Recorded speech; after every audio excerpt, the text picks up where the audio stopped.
Good morning, everybody. Welcome to Talking Real Estate with Champions Real Estate Team here at Berkshire Hathaway Home Service Ambassador Real Estate Company. My name is Mark Wehner, the second team leader here. And joining me today is Russ Williams. So we jump on here every Wednesday.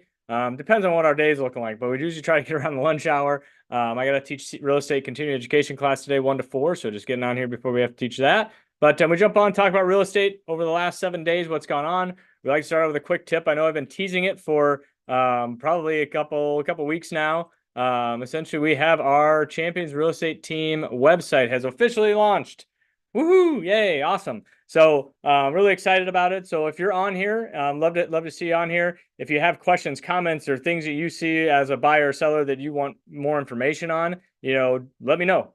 We can talk to our designer and see what we can do to get it all put in here. So a couple things I want to highlight. Ultimately, different featured areas. Obviously, you can click on search Omaha, Millard, Elkhorn, all that kind of fun stuff there. Interactive map. Obviously, you can move and adjust this. Pick a specific area. You can find out what your home is worth. I think basically every real estate site has one of those, but ultimately the best thing is to get with one of us here at Champions Team, get an exact number. This is an algorithm. It gives you a rough idea, but it's a good thing. So we also have our review. So if we've worked with you in the past and you haven't given us a review, we really appreciate that. So all you do is you click on here and you can leave us a Google review, Facebook or Zillow.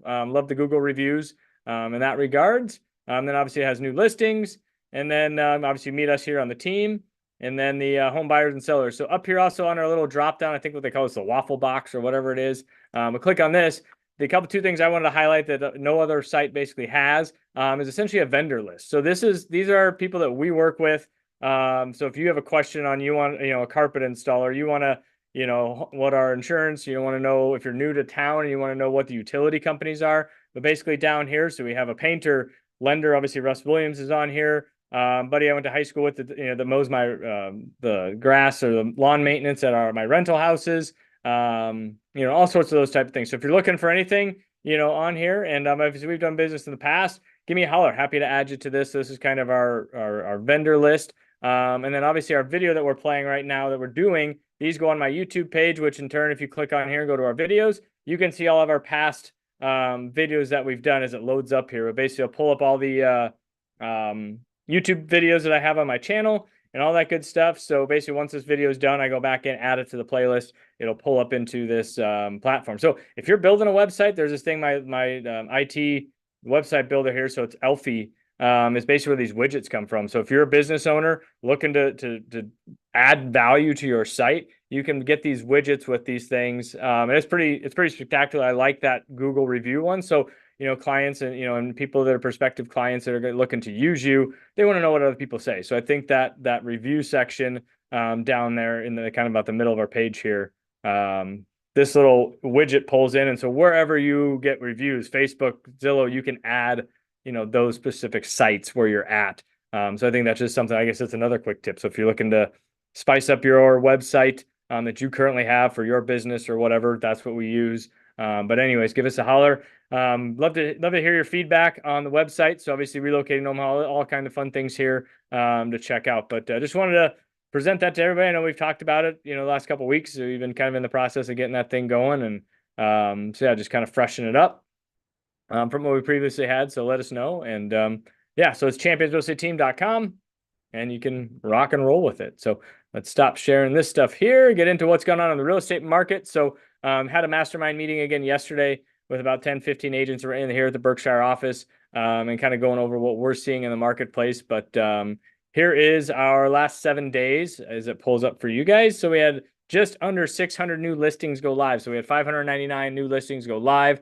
We had 404 new contracts written. So, we're almost to that one in, one out number, which is still very healthy market. We're seeing our inventory tick up a little bit, which you'll see in the next graph. And we had 402 happy new homeowners in that price list. So let's jump in and take 30,000 foot view. So we're over 3,200 homes in the Omaha and Lincoln MLS. And we have in the Douglas Sarpy County just under 2,000. So we finally broke that 1,000 houses on the market, existing homes in the Douglas Sarpy County area. We haven't done that for a little while. I'd have to look back at my notes.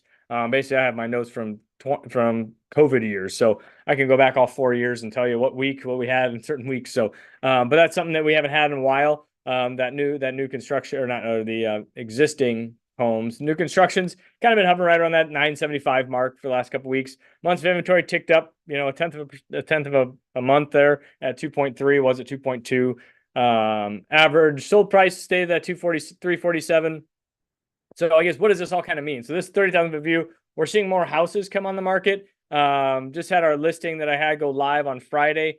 Is now under contract. So that was listed at 275. We didn't have, I'll be, full disclosure, full transparency. We didn't necessarily have 30, 40 showings like we probably would have a year and a half, 2 years ago, and got a bunch of multiple offers. But the thing is the buyers that are out there, I feel that we've kind of have, what do I want to say, make the pool more, more concentrated, where there's more buyers out there that are ready to pull the trigger and they're serious about buying a home. Whereas 2-3 years ago, when our interest rates were at 3%, be like, oh, I want to go buy a house. The interest rates are low. I can get into a house. Well, people now that at a 6.5-7% interest rate, they got to make a conscious decision to say, can we afford this, at this price point, at this, cost? And so those buyers that are out there they're ready to go. They're not just kind of out there and creating a huge frenzy, but, we only had, less than 10 showings, but we had 3 offers. So our percentages and their strong offers out there. And you get some people, I think I think one of them might've been like an investor, and they just kind of threw something at the wall to see if it stuck. And investors, and I'm teaching a real estate investing class on tomorrow, for CE, for continuing education. But, with investors, they have a number. They want to hit their number, and let's see if that seller is willing to take the price that they need that number to be to make it a good investment for them. So in turn is that sense. So, what I'm getting at is that, we might not see this huge pool of buyers out there, but the buyers that are out there are ready to rock and roll. And like I said, we're getting more concentrated, stronger, buyer pool, if that makes sense, in that regard. So, as far as sellers go, so I think some of the sellers out there may still have that mindset of, oh, I'm going to get 40 showings because they're talking to their neighbor, their friends, their coworkers that, hey, I sold my house 2 years ago and it was crazy. And it's still a seller's market, because the media is out there, hey, it's seller's market. Yes, it is a seller's market based off the data, but we're not seeing as many of that. So you have to have that house ready to go for those 4 or 5 showings, or 10 showings, because you're not going to get 50 people through. And obviously it's just a numbers game. Yeah, 50 people go through, more likely you're going to get at least one offer. You get 5 people through, you might not get an offer if the house needs work, hasn't been cleaned. For our listing that we did on Friday, basically it was professionally cleaned. Prior to going on the market, we had the carpets professionally cleaned. We had it, it was spotless and it was ready to go. Even though, the carpet was a little bit older, we cleaned it, we freshened it up. It's going to be a great house for somebody, and we priced it accordingly.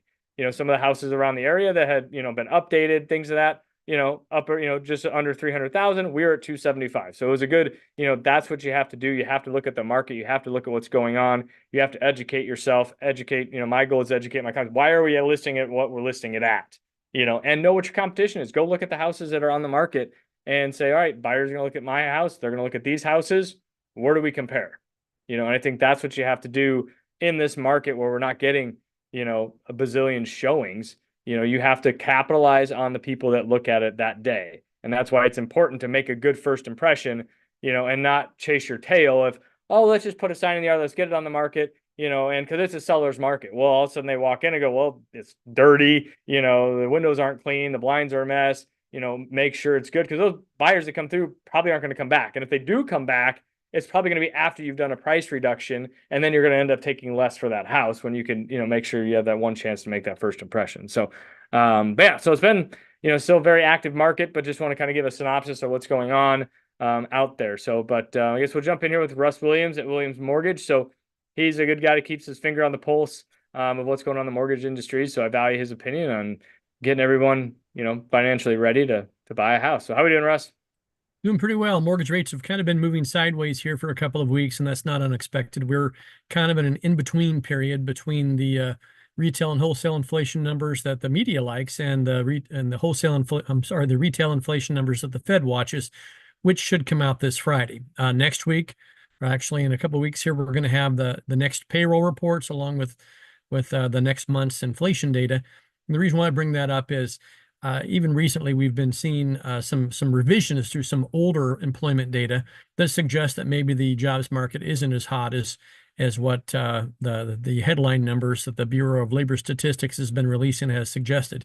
So having said all that, we're seeing that there's renewed interest in bond purchases, which is very friendly to mortgage rates, and we could see mortgage rates improve over the next few months. We also have a Fed meeting here in the next couple of weeks here, and it's not expected. It's not more than 50% chance anyway that the Fed will move at this meeting, but it is expected they'll move at the following meeting in September. The reason why that's significant is the markets tend to anticipate what they think the Fed will do, and the markets at this point in time have extremely high betting odds that we'll see a drop in the Fed funds rate and short-term rates at the meeting in September. If it happens before that, that could be a bit of a surprise to the market. But the reason why I bring this up, Mark, is the Fed is controlling short-term rates. Mortgage rates or long-term rates, but the markets typically anticipate what the Fed will do. When I say the markets, I'm talking about the mortgage rate markets, bond markets.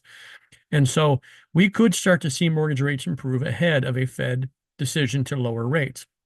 And why that's significant for listeners and viewers out there is inventory is a little better now than it has been. But if rates move down noticeably, we could see more people moving off the sidelines, wanting to buy homes.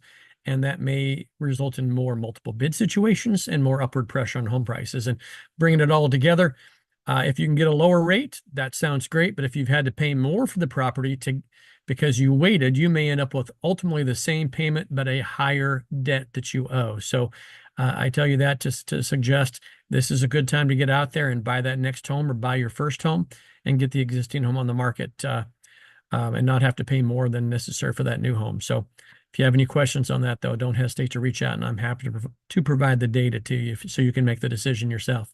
Yeah. And also to kind of piggyback on that is we're also headed into an election year, which obviously everybody knows with all the hoopla and stuff going on, now that if rates do kind of get better in that September, October timeframe, that in my 16 years of being being in real estate, usually election years, everyone just kind of pauses and just kind of, well, let's see what's going to happen. And honestly, it doesn't matter who gets in the office of anything, Congress or president. The housing market has always been pretty resilient, and you don't see a huge peak or valley of whatever president gets elected or whatever party's in the office. And so in my mind, you might see a lot of pause, you might see these interest rate drops, but people still might be on the sidelines. But if you're, like we're coaching our clients, hey, keep your eyes out there, keep your eyes peeled of a house that makes sense for you, then jump on it, because you might not have, even though those rates might get better. That's what I'm telling my sellers is, hey, if we're thinking about putting our house on the market, we need to be mindful of those things and be, have that in the back of our head that it might slow down just for people. Oh my gosh, what's going to happen? The world's going to end if whoever gets in the office. There's always, all that kind of craziness, not to get political or anything, but it's everybody gets, just that uneasy uncertainty. And I know markets don't like that uncertainty and that stuff. So everyone just kind of pulls back. But if the houses are still going to be the same, whether you buy a house in September or you buy a house in December, September, December, anywhere, just be mindful and make a good decision of it. The world's not going to come to an end, come middle of November and stuff like that. So, but anyways, we don't have a crystal ball, but that's what I've experienced in what I've been through 2008, 2012, 16, 2020. So I've been through this will be like my fourth, election cycle through that process. And that's just historically what we've seen in there. So, but yeah, that's kind of all I really have for today. If you have anything you wanted to add or. No, stay cool out there. Stay hydrated. It's going to be a warm couple of days here. Yeah. And then happy 50th anniversary to my parents on Saturday. So yeah, been in a long game for that one. So, but anyways, congratulations to them. So, and we'll see everybody next week. So take care. If you need anything, give us a holler. Numbers down here. Oh, there it is, 672-7670, or give Russ a holler, 290 or 290-8936. And we'll see everybody.